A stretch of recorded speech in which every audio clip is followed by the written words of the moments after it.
Le général de Gaulle estimait qu'il était au service du peuple. Et Macron pense que le peuple est à son service. Ça change tout. Et il sait très bien qu'il gouverne contre le peuple, sans le peuple et malgré le peuple. Mais j'ai bien envie d'emmerder les Français qui ne sont pas vaccinés, qui ne veulent pas se faire vacciner. Un chef de l'État qui dit « j'ai envie d'emmerder les Français », cette catégorie de Français, eh bien il continue. Il emmerde les gens qui votent pas pour lui, il emmerde les gens qui ont voté pour Mélenchon, il emmerde les gens qui ont voté pour Le Pen. Et là, il emmerde les gens qui sont dans la rue. Il y a une espèce de profond mépris du genre il peut se passer quelque chose de grave aujourd'hui. Bonjour Michel Onfray. Bonjour. Et merci beaucoup de nous recevoir dans votre bureau à Paris. Et aujourd'hui, notre interview, ce sera en deux parties. Le premier sur les actualités et deuxième sur la philosophie. Et tout d'abord, aujourd'hui, 19 janvier, il y a une grande grève contre la réforme des retraites. Et que pensez-vous de cette réforme ? Moi, je pense que les partis politiques ne réfléchissent plus depuis longtemps, ne pensent plus depuis longtemps, et que chacun joue une espèce de petit business, la pérennité du business, du syndicat, du parti. On a envie de vivre une vie tranquille et agréable, et on se gargarise de grands mots, on est pour, on est contre. Quand ils sont au pouvoir, finalement, ils font à peu près la même politique. Ils défendent la politique de Maastricht, et ils ne pensent pas, et ils ne réfléchissent pas. Je pense qu'il faudrait repenser la question du travail, vraiment. On ne peut plus travailler aujourd'hui comme on travaillait il y a 50 ans. À l'époque où on envisageait les choses, il y a un demi-siècle, il y avait un téléphone fixe, il n'y avait pas de téléphone portable, il y avait des gens qui travaillaient dans des bureaux et qui fumaient dans les bureaux et qui venaient avec des voitures polluantes, etc., etc. Donc on a changé de monde. On a changé de génération. On a aussi fait savoir que le travail n'était pas une vertu, que l'oisiveté était une vertu, qu'on n'avait pas besoin de passer sa vie à la perdre au travail, etc. etc. Donc la jeune génération a fini par comprendre que finalement, c'était pas la peine de travailler beaucoup, que c'était pas la peine de passer sa vie à travailler, qu'il y avait des assistances sociales, la France est de la reine de l'assistanat, et que finalement on pouvait toujours un peu bricoler, faire des petits boulots, faire le minimum. À l'école, il suffit juste d'y venir pour passer en classe supérieure, puis en classe supérieure, puis en classe supérieure. On décroche un bac, puis on finit par décrocher une licence, puis on a un niveau d'études supérieures, et on dit bah, attendez, moi j'ai une licence d'ethnologie, je vais quand même pas faire le service dans un restaurant, et puis on est mal payé, puis il faut commencer tôt, il faut finir tard, etc. Donc je pense que la question des retraites devrait ne pas faire l'économie d'une réflexion sur le travail. Qu'est-ce que le travail? Qu'est devenu le travail? Est-ce qu'il y a une théorie du travail? Est-ce que le travail, ça existe? Ou est-ce que c'est pas exactement la même chose que de faire le métier qui est le vôtre et le mien, par exemple, qui sont des métiers de passion, et que de faire un autre métier? J'ai par exemple deux copains d'école dans mon village natal dont les femmes travaillent dans des entreprises de surgelés. Elles travaillent dans une pièce qui fait moins 23 degrés et 8 heures par jour. Donc il est bien évident que c'est pas le même travail. On ne peut pas utiliser le même mot.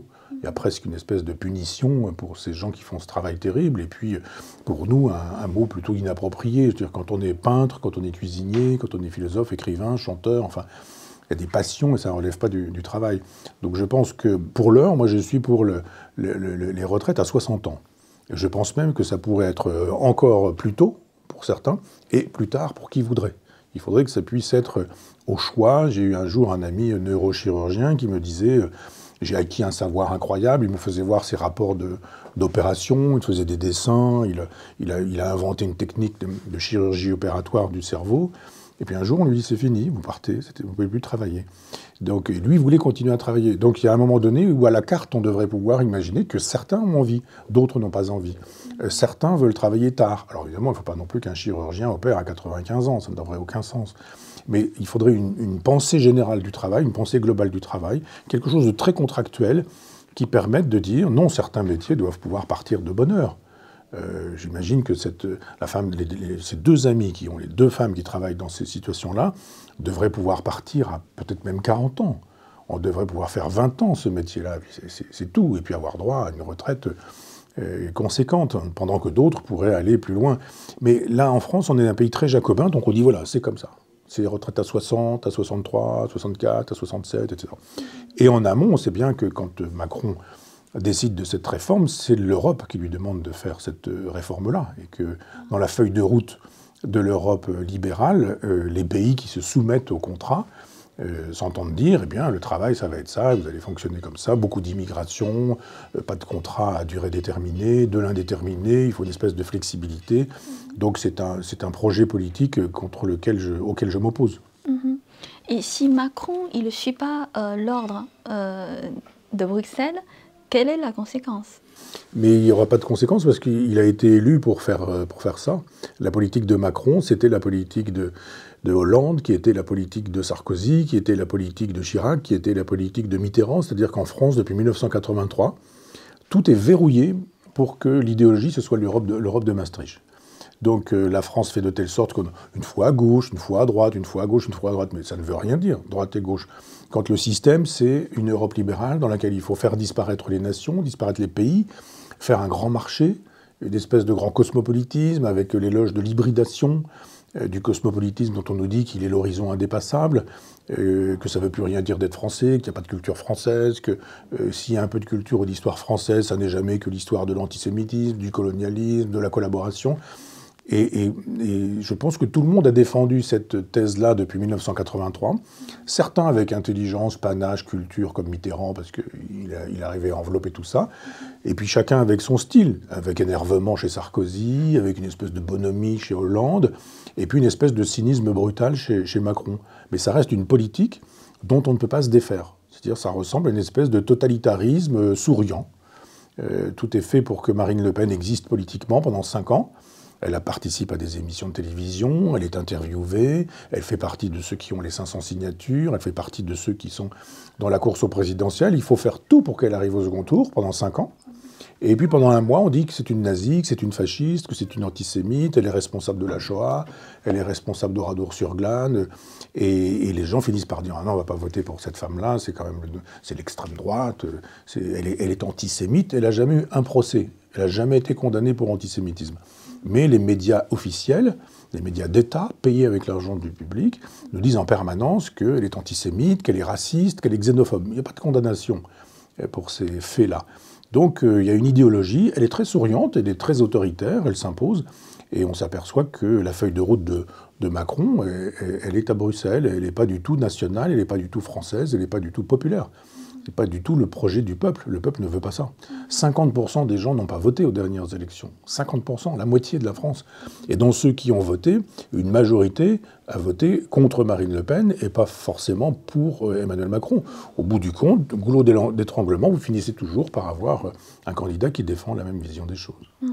Mais est-ce que vous pensez, parce qu'aujourd'hui, la mobilisation, c'est quand même, on peut dire, massive. Peut-être il y a 1 million de manifestants. Est-ce que vous pensez que ça peut faire reculer le gouvernement? Non, je ne crois pas. Je crois qu'il est d'un cynisme absolu, ce gouvernement, et qu'il ne va pas bouger. D'abord, aujourd'hui, Emmanuel Macron, jour de grève, est en Espagne. C'est une façon très méprisante de dire « j'en ai rien à faire de votre grève ». Souvenez-vous, il a dit « j'ai bien envie d'emmerder ». C'était le mot qu'il a utilisé, hein, je le cite. Je n'utilise pas de mots grossiers, mais j'ai bien envie d'emmerder les Français qui ne sont pas vaccinés, qui ne veulent pas se faire vacciner. Un chef de l'État qui dit « j'ai envie d'emmerder les Français », cette catégorie de Français, eh bien il continue. Il emmerde les gens qui ne votent pas pour lui, il emmerde les gens qui ont voté pour Mélenchon, il emmerde les gens qui ont voté pour Le Pen. Et là, il emmerde les gens qui sont dans la rue. Il y a une espèce de profond mépris du genre il peut se passer quelque chose de grave aujourd'hui. On appelle 1 million de gens, enfin on dit peut-être 1 million de gens dans la rue, des casseurs, des black blocs, des gens qui ont envie d'en découdre avec la police, qui elle-même manifestera. La moindre des choses, c'est que le chef de l'État soit là. Alors il peut nous dire « mais je suis joignable au téléphone ». Non, je veux dire que dans un moment comme celui-ci, le chef de l'État est ici et il a le souci de la France, des Français, de préserver la République, etc. Non, pas du tout. Manifestez si vous voulez, moi j'en ai rien à faire. Donc je pense qu'on est toujours au bord du précipice et qu'on n'est jamais à l'abri d'une catastrophe. C'est-à-dire il y a un moment donné où vous pouvez perdre pied, il peut y avoir un mort, 2 morts, il peut y avoir des coups de fusil, des coups de feu, il peut y avoir des incendies, il peut y avoir... tout est possible et je trouve d'un grand mépris que le chef de l'État ne dise pas je suis près des Français que je suis censé protéger, mais je ne suis pas ailleurs en train de régler les problèmes de Bruxelles en disant si on peut encore diluer un peu plus la France, tout ça me va. Mais le problème c'est qu'avec 49.3, le gouvernement de toute façon il peut faire passer tout type de loi directement. Est-ce que vous trouvez ça bizarre? C'est pas normal. C'est-à-dire qu'il perd les élections. Donc en France, on a effectivement une Ve République avec un chef de l'État élu au suffrage universel direct, le Premier ministre choisi et nommé par le président de la République en fonction du résultat des élections législatives. C'est-à-dire que quand les Français disent on veut de Macron comme président, ils ne disent pas ça suffira. Il faut aussi des députés et des sénateurs. S'ils disent on veut bien comme président, parce qu'on ne veut pas de Marine Le Pen par exemple, mais qu'on n'en veut pas lui donner une majorité, ça veut dire qu'on va voter pour d'autres gens. Alors on va voter pour le Front National, on va voter pour la France Insoumise ou la NUPES, c'est-à-dire l'association des communistes, des socialistes, des écologistes et des gens qui suivent Mélenchon. Eh bien Macron décide que ces gens-là sont en dehors de l'arc républicain. Il devrait dire, non, on va faire avec cette Assemblée nationale, c'est l'Assemblée nationale, je propose des lois qui sont susceptibles d'être votées par tout le monde. Non, non, pas du tout. Il dit, moi je propose ces lois, c'est mon camp, je n'en ai rien à faire de la France, mais c'est mon camp, c'est le business, c'est Maastricht, et je propose ça. Et les autres disent, nous on vote pas. Ils disent, ah bon, vous votez pas, c'est pas grave, 49-3. C'est-à-dire qu'il passe par-dessus la tête de la représentation nationale, ce qui est très antidémocratique. Il est obligé, Macron. C'est pas l'Assemblée nationale qui est l'obligé de Macron, c'est l'inverse. Le chef de l'État doit écouter la représentation nationale et faire avec la représentation nationale. Là, il dit non, la représentation nationale ne m'intéresse pas, donc je fais sans la représentation nationale. Et je vais avec le 49-3 et j'impose, et j'impose, et j'impose, et j'impose. Il y a un moment donné où ça ne pourra pas durer. C'est pas normal qu'on puisse, pendant 5 ans, il a été élu pendant 5 ans, il a perdu toutes les élections, il n'a rien changé. Il n'a pas dit, je vais changer de Premier ministre, je vais changer de politique, je démissionne moi-même. Le général de Gaulle aurait dit « je n'ai pas la majorité à l'Assemblée nationale, je démissionne moi-même ». Là, il attend et il va assez probablement dissoudre un jour l'Assemblée nationale pour la remettre un peu à sa main. Et là, il risque franchement de perdre encore plus et puis de voir une Marine Le Pen qui serait majoritaire. Que fait-il au moment où Marine Le Pen est majoritaire? Il la nomme Premier ministre. À ce moment-là, il pourra dire « je démissionne et je me représente », puisqu'il pourrait dire « après tout, j'ai 5 ans ». Et jouer de manière juridique. Normalement, il n'a pas le droit à plus de 2 mandats. Mais il pourrait très bien dire, c'est à l'intérieur d'un second mandat que je demande un autre mandat. Juridiquement, on pourrait trouver des arguties pour le justifier, assez probablement. Donc c'est un personnage qui n'aime que lui, qui n'aime pas la démocratie, qui n'aime pas la République et qui n'aime pas le peuple français. C'est-à-dire le Parlement en France ne sert pas à grand-chose maintenant. Ça ne sert à rien. Est-ce que c'est illégal, cette pratique ? Non, parce que rien n'interdit l'usage du 49.3. Simplement, c'est immoral. C'est pas illégal, mais c'est immoral de considérer qu'on n'a rien à faire du peuple, on n'a rien à faire de la représentation nationale, on n'a rien à faire de l'Assemblée nationale, on n'a rien à faire du Sénat, ce qu'on appelle le Congrès, on n'a rien à faire de l'opinion publique. Et il y a des sondages en permanence, ça coûte un fric fou, ça coûte un argent fou à l'État français, au gouvernement, il y a des sondages sur tout, donc il sait bien ce que pensent les Français, véritablement. Et il sait très bien qu'il gouverne contre le peuple, sans le peuple, et malgré le peuple. C'est immoral, ça c'est certain que c'est immoral. Mais politiquement, on ne peut pas l'envoyer au tribunal, parce qu'il dira, mais dites-moi ce que j'ai fait d'illégal. Quel texte de loi m'interdit d'utiliser le 49.3 ? Aucun.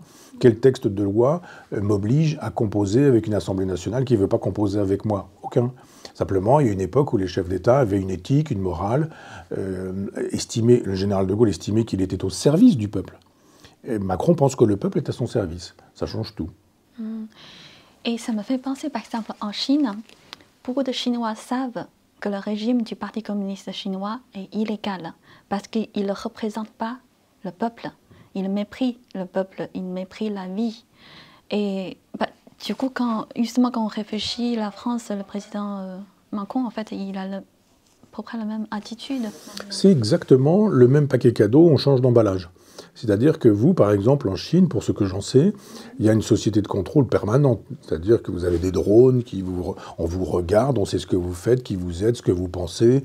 On intercepte vos communications, on contrôle votre rapport à Internet, l'information est contrôlée, les déplacements sont contrôlés. Enfin, au moins c'est clair. Ça s'appelle une dictature un peu dans le genre XXe siècle. C'est-à-dire la dictature d'avant. Les vieilles dictatures fascistes, nazies, mussoliniennes, franquistes, pétinistes en France, c'est le régime autoritaire qui estime que si quelqu'un ne pense pas correctement, on le met en prison et puis ça peut durer 10 ans, 20 ans, 30 ans. C'est le goulag, ce sont les camps, etc., etc. Donc évidemment, le totalitarisme a changé de forme au XXIe siècle. On est à l'époque d'Internet, des data, on est à l'époque de l'ordinateur, de la numérisation, etc., etc. Donc on sait très bien aujourd'hui qu'on peut reformuler une dictature autrement. Pas besoin de militaires dans la rue, pas besoin de camps de concentration, pas besoin de prisons avec des opposants politiques. Simplement, on se débrouille pour faire de telle sorte que les gens qui gênent, on leur coupe la parole. Moi, par exemple, je suis interdit de service public. Je ne suis pas invité, France Inter, France Info, France Culture, Radio France, Arte, France 2, médias d'État. Je ne suis pas invité. Je n'existe pas. Donc, on ne me met pas en prison. On me dit juste, vous n'avez pas d'existence médiatique. Depuis 6 ans, c'est ce qui m'est arrivé. Avant, j'étais invité, je ne le suis plus. Plus du tout. Après ça, vous avez une autre façon de traiter l'opposition. Alors c'est d'abord, on vous interdit de parole et d'existence, donc j'ai mon média, avec mes amis, Front Populaire, média papier, une web TV, à mon nom, donc je peux parler, je peux m'exprimer, je peux dire un certain nombre de choses. Avec vous, je m'exprime, ça va circuler sur le net, et le net me permet de m'exprimer, mais les médias d'État m'interdisent d'exister.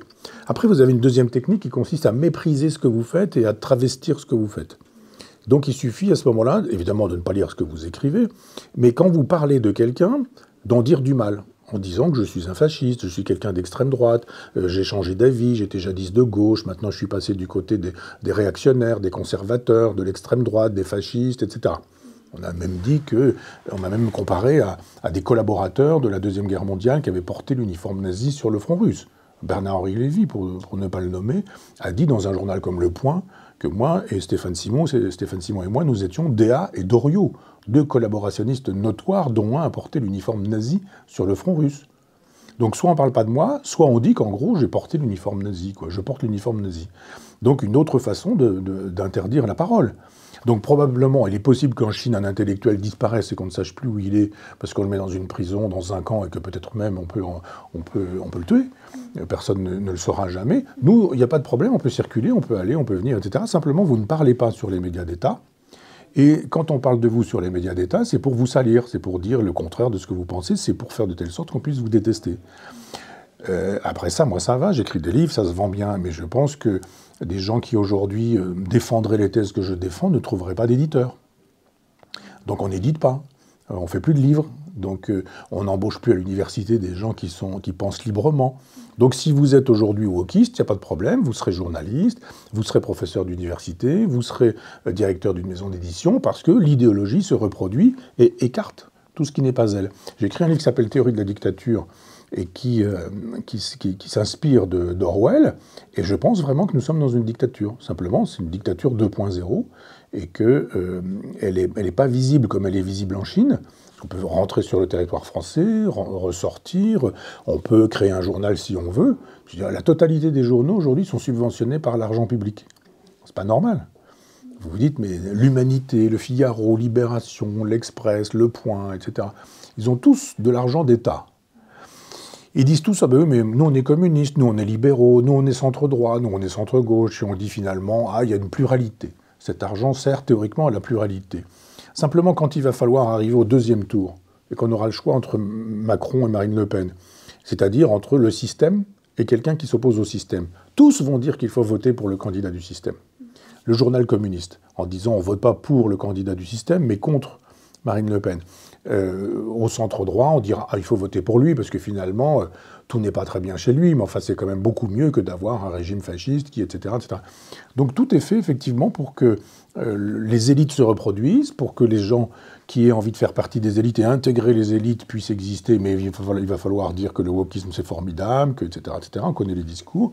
Si vous commencez par dire moi sur la question du climat, je me demande si etc. Vous êtes un climato-sceptique, vous n'existez plus. Si vous dites, attends, sur la question des transsexuels, peut-être qu'on pourrait se demander si vous êtes un homophobe, etc., etc. Si vous dites la gestation pour autrui, attendez, moi qui suis de gauche, je ne pense pas qu'on doive louer les utérus des femmes, acheter et vendre des enfants. C'est pas l'idée que je me fais de la gauche, moi, personnellement. Vous êtes évidemment homophobe, vous êtes misogyne, vous êtes phallocrate, etc., etc. Donc évidemment, c'est difficile, moi ça va, j'ai l'habitude, mais je veux dire, c'est difficile quand on est un jeune auteur, de dire, j'y vais, moi je défends ces thèses-là, parce que vous n'existerez pas. parce que vous serez marginalisé, vous serez sali, et que quand on a 30 ans, 35 ans, c'est pas forcément agréable de se prendre une pleine page dans Libération pour expliquer que vous êtes devenu un fasciste. Mais pourquoi la gauche est devenue comme ça? Il est tombé dans cette piège. Parce que la gauche a cessé d'être de gauche en 1983, quand François Mitterrand a raté l'exercice du socialisme en France, et que pendant 2 ans, il a vidé les caisses, qu'à l'époque, il était associé aux communistes, et à l'époque, en 1981, l'Union soviétique existe encore. Donc il y a des ministres communistes dans le gouvernement de Mitterrand, c'est-à-dire des gens qui prennent leurs ordres à Moscou. Et Mitterrand ne sait pas gérer, ne sait pas calculer, il distribue de l'argent, puis à un moment donné, on dit, bon, on a distribué l'argent qui existait, mais il n'y a plus d'argent, puisque les fortunes sont parties s'exiler à l'étranger, que les milliardaires mettaient leur argent en Suisse ou dans des paradis fiscaux, et à un moment donné, ça devient la faillite. Et Mitterrand dit, bon, on va être obligé de faire une parenthèse, c'est l'expression qu'il utilise, parenthèse ouverte mais jamais fermée. Et cette parenthèse, ça va être la parenthèse de la rigueur. Mais rigueur pour qui? Et bien évidemment, rigueur pour le prolétariat, pour les pauvres, pour les gens modestes, etc., etc. Et donc Mitterrand se met à défendre la politique de Giscard d'Estaing, qu'il avait battu, qui était son challenger. Mais ça devient la politique de Mitterrand. Alors à ce moment-là, on dit, mais attendez, c'est la même politique. La droite et vous faites la même politique, donc c'est quoi la différence avec la gauche? Et à ce moment-là, il y a une option prise par la gauche qui aurait pu réfléchir, en se disant, pensons, réfléchissons, comment est-ce qu'on peut repenser un socialisme français?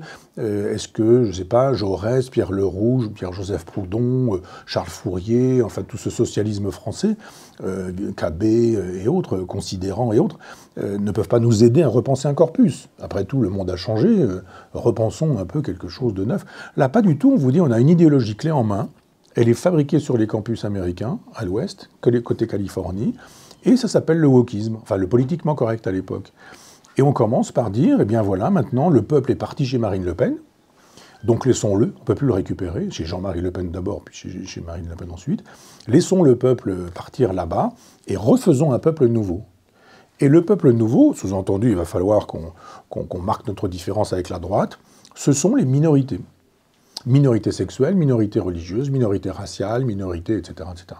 Donc on va chercher les métis, les blacks, les maghrébins, les musulmans, les homosexuels, les transsexuels, les femmes féministes un peu et radicales, etc. Et les musulmans, et on dit allez hop, on refait un peuple avec ses marges, et c'est ce peuple-là qui nous intéresse. L'autre peuple, ce que j'ai appelé moi le peuple old school, vieille école, ce peuple-là, il est fasciste, il est populiste, il ne comprend rien à rien, il ne comprend rien au progrès, etc. Et quelqu'un comme Jean-Luc Mélenchon cristallise tout ça en disant « allons-y », il devient islamo-gauchiste, et cette idéologie qui a été fabriquée sur les campus américains, on ne fait pas plus capitaliste, cette idéologie devient l'idéologie de la gauche, et c'est en même temps l'idéologie du patronat. Je trouve que quand le patronat nous dit « nous, il faut de l'immigration, il ne faut pas de frontières, laissez rentrer tout le monde, c'est formidable », sous-entendu, ça nous permet de baisser le coût du travail. On peut exploiter des gens qui sont dans la nécessité. Ça va nous permettre d'en finir avec le code du travail. Ça va nous permettre d'en finir avec la CGT ou avec les syndicats de gauche, parce que finalement, on aura affaire à des gens qui seront musulmans et qui auront une autre radicalité. Et cette radicalité, elle nous intéresse. Il vaut mieux des gens qui veulent des tapis de prière plutôt que des gens qui veulent la révolution et l'abolition du capital ou du salariat.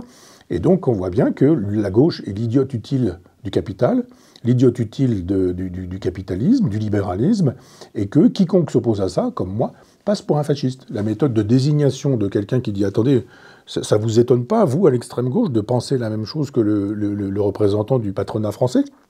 Le MEDEF, c'est-à-dire le mouvement des patrons français, pense la même chose que la France insoumise. Il n'y a pas quelque chose qui vous gêne. Moi, ça me gênerait, si j'étais patron d'un grand parti de gauche, de penser la même chose que le patronat. Donc c'est Mitterrand qui, en renonçant à la gauche, a opté pour cette espèce de peuple de substitution avec les délires complets qui font qu'aujourd'hui le wokisme fait dire n'importe quoi. Il faut plus, je sais pas, il faut pas lire Madame Bovary parce que Madame Bovary c'est une victime du sexisme et donc il faudrait appeler ça autrement, je sais pas quoi, la souffrance de Madame Bovary. On va changer le titre ou éventuellement on a découvert que dans une tragédie grecque, il y avait des gens qui jouaient un rôle et ils étaient des Africains, donc on n'a pas le droit de jouer des Noirs, on les met en scène, ça fait de la récupération esthétique ou artistique. On est rentré dans des délires complets, et je vois mal qu'on puisse faire marche arrière, reculer et s'en sortir. Est-ce qu'il y a beaucoup de gens de gauche comme vous qui quand même osaient annoncer ces délires, comme vous dites? Alors il y a une gauche qui fait profession d'être de gauche, donc les partis politiques, les syndicalistes, les élus, qui eux tiennent le discours du parti parce qu'ils ne veulent pas se faire mettre à la porte, ils veulent grimper dans la hiérarchie. Et si un jour le parti dit qu'il faut porter un short à fleurs l'hiver, ils porteront un short à fleurs l'hiver pourvu qu'ils gardent leurs avantages. Mais après, quand je parle avec ces gens-là, ils me disent « Bah ouais, c'est vrai, t'as raison, je te donne raison, mais publiquement, je ne peux pas le faire. » Nous faisons à Front Populaire un trimestriel de résistance. Et j'ai plein de gens qui me disent « Mais ce que vous faites, c'est formidable, je suis abonné, j'écoute votre web TV. » Je dis « Venez avec nous, rejoignez-nous. » Non, je ne peux pas. Je perds mon métier, je perds mes avantages, je perds mon salaire, je perds ma promotion, etc. Des acteurs m'ont dit « Mais c'est formidable ce que vous faites. » Je dis « Mais venez avec nous, rejoignez-nous. » Et ils m'ont dit « Non, on ne peut pas parce que sinon on perd les subventions, on ne peut plus travailler, on n'est plus embauché, on n'est plus produit, on n'est plus distribué, on n'est plus diffusé. Donc on n'existe plus. » Il y a des morts sociales pour les gens qui s'opposent à ça. Et les gens qui, la plupart du temps, ne sont pas forcément très courageux, mais les gens qui pourraient dire bah, « Je perds mon métier, je perds ma place dans le syndicat ou dans le parti politique, mais je garde ma dignité et je témoigne pour la vérité », il n'y en a pas beaucoup. Ils sont très minoritaires. La Boétie analyse bien ça, sur la tyrannie, c'est ce qu'il appelle la servitude volontaire. Et il y a des gens qui sont soumis au système parce que ils bénéficient du système. Il y a des avantages au système. La Légion d'honneur, des bourses, de la visibilité, des honneurs. Moi, je connais des professeurs d'université qui disent, scientifiques, et plus précisément, enfin, je ne donnerai pas trop de détails, mais qui s'occupent justement des questions du climat et qui me disent « Mais je pense comme toi sur la question du climat. Mais je ne peux pas le dire parce que sinon je perds mon poste. Je suis placardisé, c'est-à-dire que voilà, je perds mon laboratoire, je perds les subventions que j'ai pour mon laboratoire, je perds mes étudiants, je ne peux plus faire de telle sorte qu'il y ait des thèses ou des masters qui soient soutenus. Donc il y a une espèce de terreur. » Donc pour vous, justement, cette histoire de réchauffement climatique, c'est quoi? C'est un mensonge? Non, c'est pas un mensonge, c'est que si vous faites... les gens regardent le réchauffement climatique avec ça, c'est-à-dire dans le trou d'une aiguille.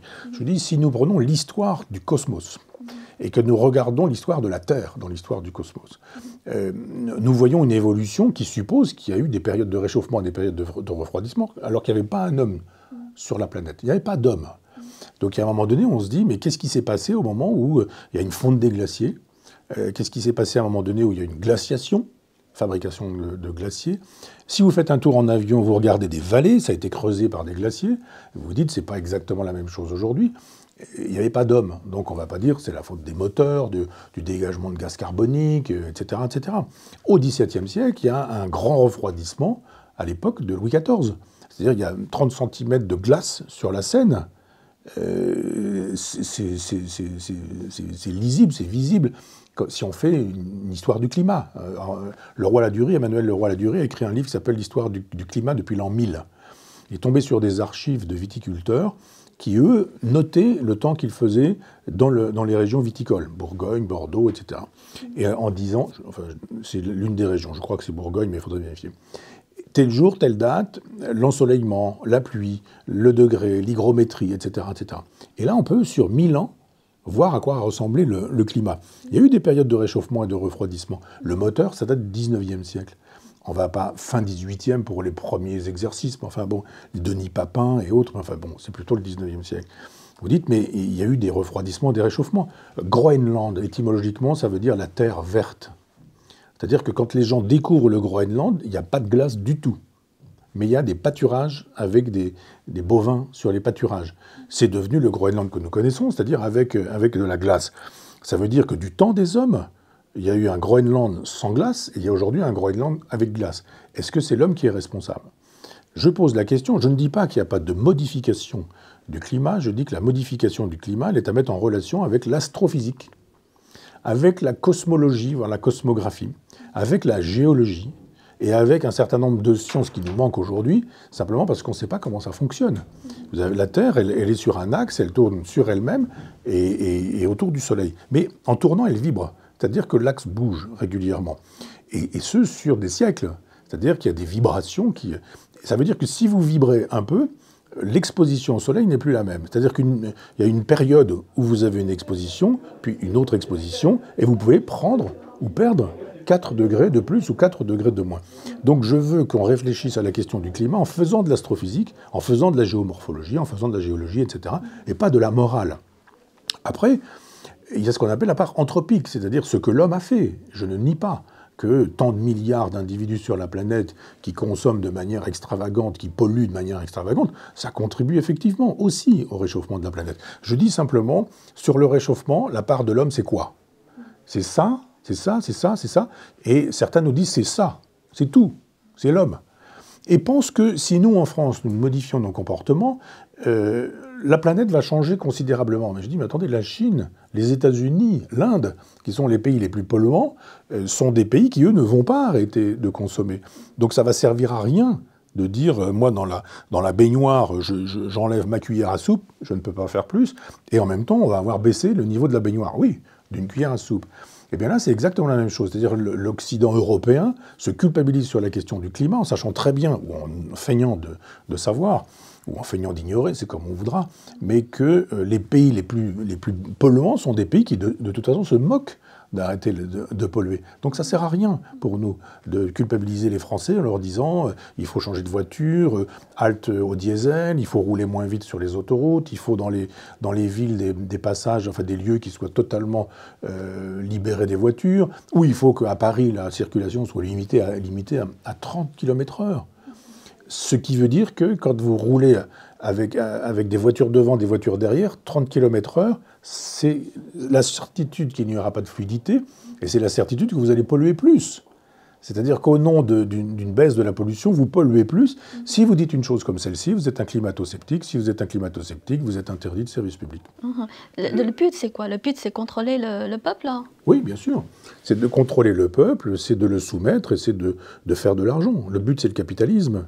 Donc, on fait du capitalisme avec l'écologie. Aujourd'hui, on vous culpabilise parce que vous n'avez pas la bonne voiture, parce que vous avez de l'essence, parce que vous avez du gasoil, parce que vous conduisez mal, vous conduisez trop vite, etc. On vous culpabilise et on dit achetez une voiture hybride, achetez une voiture électrique et éventuellement, il y a certaines publicités en France où on fait l'éloge d'une voiture électrique et on vous dit en même temps sur cette publicité et prenez votre vélo quand vous le pouvez. C'est-à-dire que les gens qui vendent des voitures vous disent qu'il faudrait prendre votre vélo. C'est à un moment donné où on est dans l'extravagance totale. Alors, l'extravagance qui fait que si vous dites moi je prends mon vélo, j'ai un vélo électrique, et alors on dit ah c'est bien, vous êtes éco-responsable. Mais le vélo électrique, il est fait avec des composants. Et des composants qui sont extrêmement polluants, avec des moteurs qui souvent sont fabriqués en Chine, qui sont de mauvaise qualité.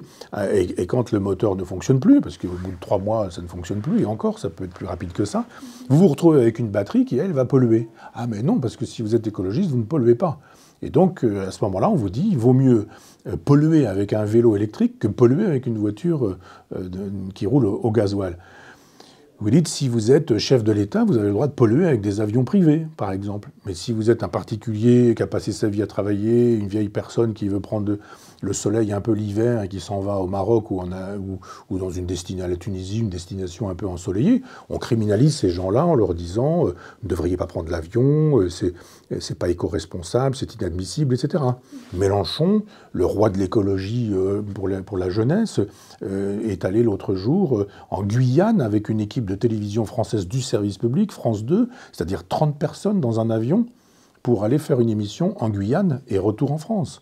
Ça ne gêne personne qui ait eu plus de 2 fois 7000 km, je crois, enfin je ne sais plus exactement, mais il suffit de regarder, enfin Paris-Cayenne, Cayenne-Paris, juste pour aller faire un reportage où on voit derrière un fleuve, peut-être le Maroni ou j'en sais rien, mais enfin, et ça ne pose aucun problème. C'est-à-dire que ces gens-là peuvent continuer à nous dire qu'il faut qu'on soit éco-responsable. Mélenchon nous dit qu'il faut que nous soyons éco-responsables, mais lui, il a le droit de ne pas l'être.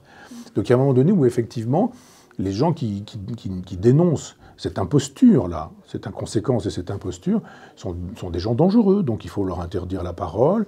S'ils parlent, dire qu'ils se trompent. Ensuite, inventer des mensonges en disant qu'on a dit le contraire de ce qu'on a dit. Moi, j'ai l'agence France Presse, qui est une agence d'État, qui est devenue une agence de propagande d'État, est censée donner des informations de la façon la plus neutre qui soit. Et aujourd'hui, c'est une agence idéologique d'État. Et très peu de gens le savent. Moi, je le sais parce que j'en fais les frais. C'est-à-dire mes propos sont déformés, les rapports d'agence sont déformés. Un jour, quand je fais une rencontre avec Éric Zemmour, et on estime que quand je rencontre quelqu'un, je pense comme lui. Donc j'ai fait la même chose avec Houellebecq, je pense comme Houellebecq. Je fais en revanche une rencontre avec quelqu'un qui s'appelle Georgi Kuzmanovic, qui a été candidat au présidentiel sur une version très à gauche. Là, on n'a pas dit que je pensais comme lui. Mais là, on veut absolument vous faire dire que vous pensez comme les gens avec lesquels vous parlez. Et à un moment donné, on m'a dit, vous pourriez voter pour Éric Zemmour. Et je dis, mais s'il musclait son bras gauche, je pourrais envisager. Il n'était pas encore candidat. Hein. Si, c'est-à-dire c'est conditionnel.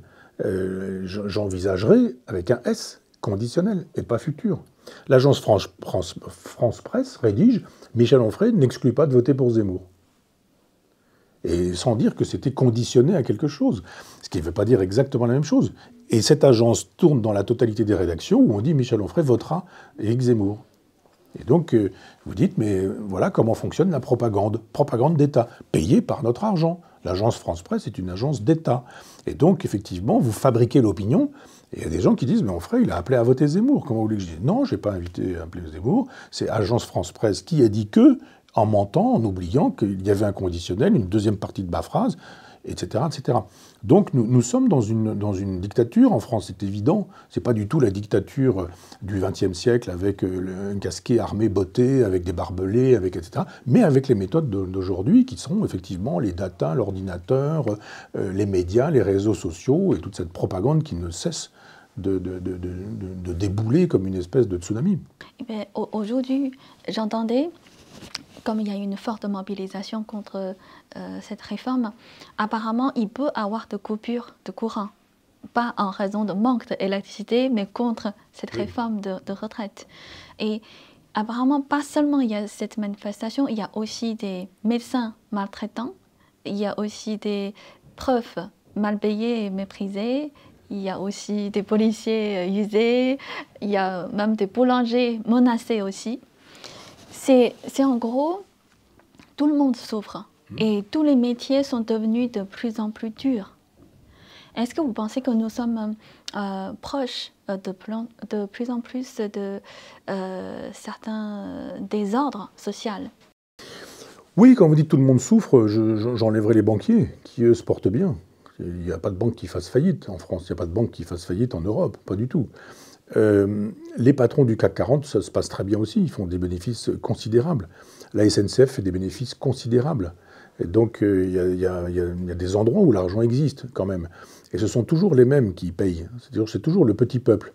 Et vous avez raison, quand un boulanger fait un travail très difficile pour des petits salaires, globalement, quand on regarde les conditions de travail et quand on regarde ce qu'il leur reste en fin d'année, quand ils ont payé leurs charges, etc. Et quand l'électricité double, triple, se trouve multipliée par 10, 20, 30, je ne sais combien, enfin, les gens disent, mais on ne va pas pouvoir payer ces prix-là, c'est pas possible. Donc on va être obligé de fermer. Ça ne gêne pas du tout le capital, qui lui se dit, mais moi ça m'est totalement égal que dans un village de 500 habitants où vous avez une boulangerie, la boulangerie ferme, il n'y aura plus de pain, et alors ils iront chercher leur pain dans les supermarchés. Ils prendront leur voiture, et il y a toujours un supermarché à 10 km où vous pouvez aller chercher votre baguette. Et on va acheter 3 baguettes, on va les congeler, puis on décongélera, puis etc. Ce sera moins bon, ce sera de la boulangerie industrielle, c'est pas leur problème. Le capital veut détruire tout ce qui est petite paysannerie, tout ce qui est petit commerce, petit artisanat, au profit d'une industrialisation alimentaire. Donc on industrialise la baguette, et moi je vois par exemple dans mon village natal, il y a eu un moment donné où les baguettes, il y avait eu un appel d'offres qui était fait, les baguettes de pain pour la cantine du village, eh bien il faisait 100 km le boulanger pour apporter ses baguettes, et 100 km retour tous les jours. Alors qu'on aurait très bien pu dire dans le village, ce sera peut-être un peu plus cher, mais on les paiera chez vous parce que globalement, ça fait un commerce qui, etc., etc. Pas du tout. Le capital vous dit, c'est moins cher, ça va, c'est acheté par un plus grand nombre, c'est parfait. Après, vous dites, mais on défait le tissu social, on détruit les petits boulangers qui faisaient des bonnes choses, qui font d'ailleurs des bonnes choses. C'est-à-dire entre faire du pain vraiment à l'ancienne et faire du pain de manière industrielle, c'est pas du tout la même chose. D'autant que le pain industriel, il est la plupart du temps pollué avec des produits chimiques, avec des pesticides, et que quand on ingère ce pain-là, il est immangeable. D'abord, 24 heures après, il est dur, il est rassis, on peut plus le manger. Et puis vous intégrez des produits chimiques, ce qui va donner plus tard des cancers, des maladies d'Alzheimer, de Parkinson, ça va augmenter un coût social. Et à un moment donné, il va falloir payer tout ça. Mais ce qu'on aura économisé, quelques centimes sur des baguettes, ça va donner des EHPAD dans lesquels on va entretenir des gens pendant 15 ans qui auront eu le cerveau détruit par les nourritures qui les auront intoxiqués.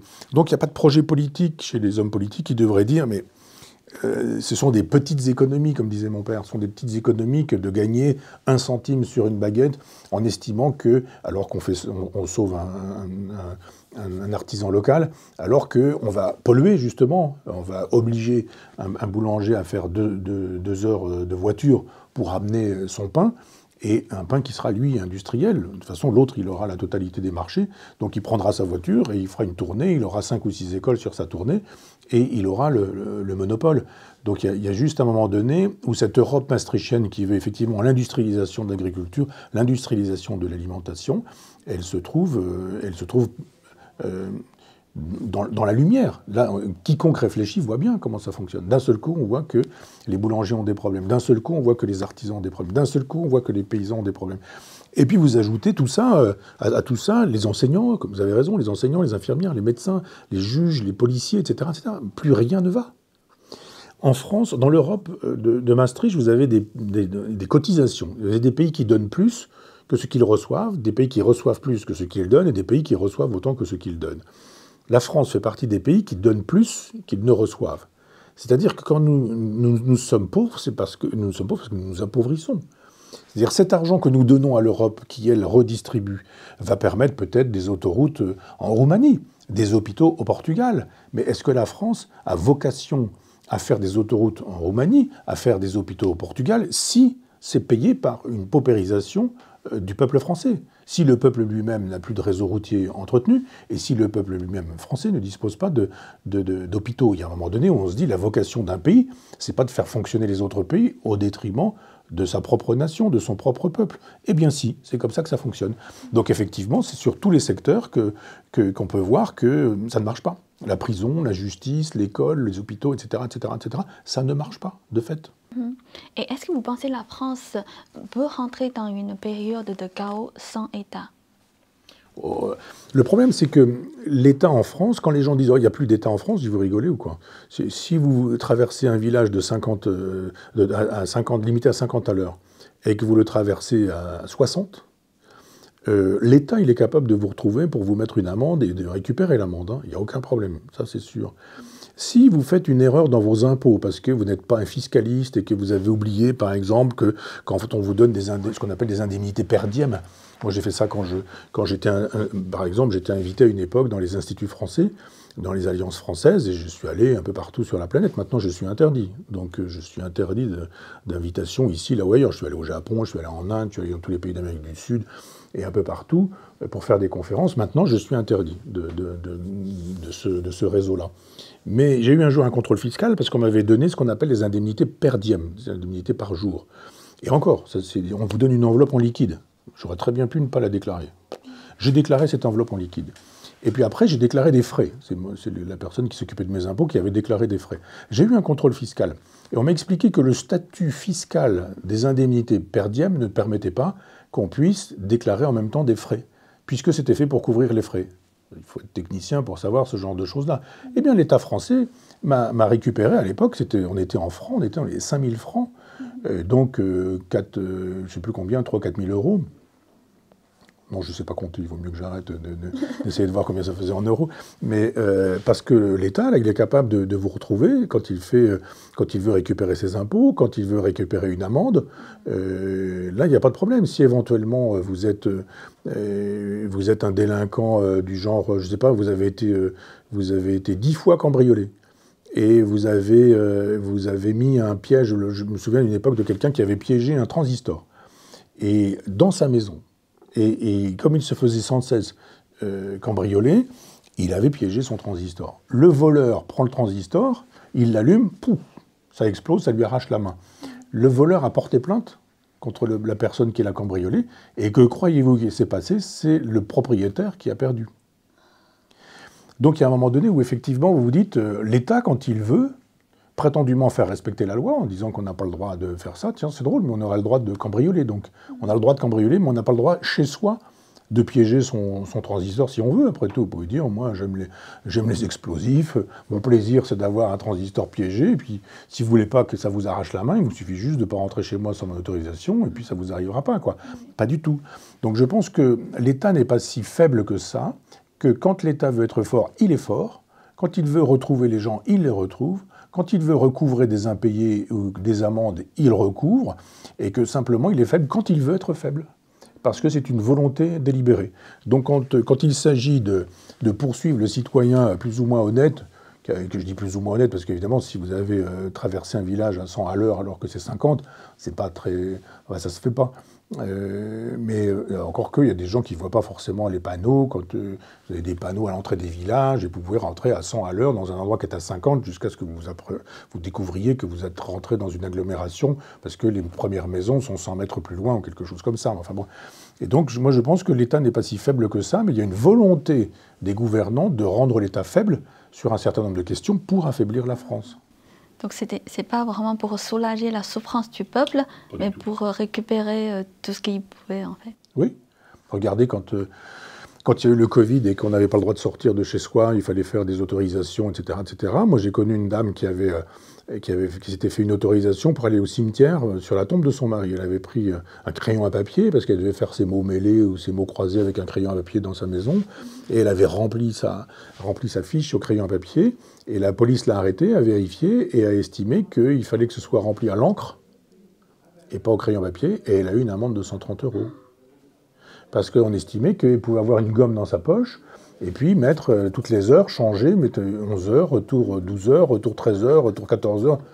Vous vous rendez compte le délire? Pendant qu'à Paris, avec Castaner, ministre de la police, de l'Intérieur, justifiait qu'il puisse exister des manifestations en faveur du comité Adama Traoré, qui s'est fait connaître par des délinquances longues comme le bras.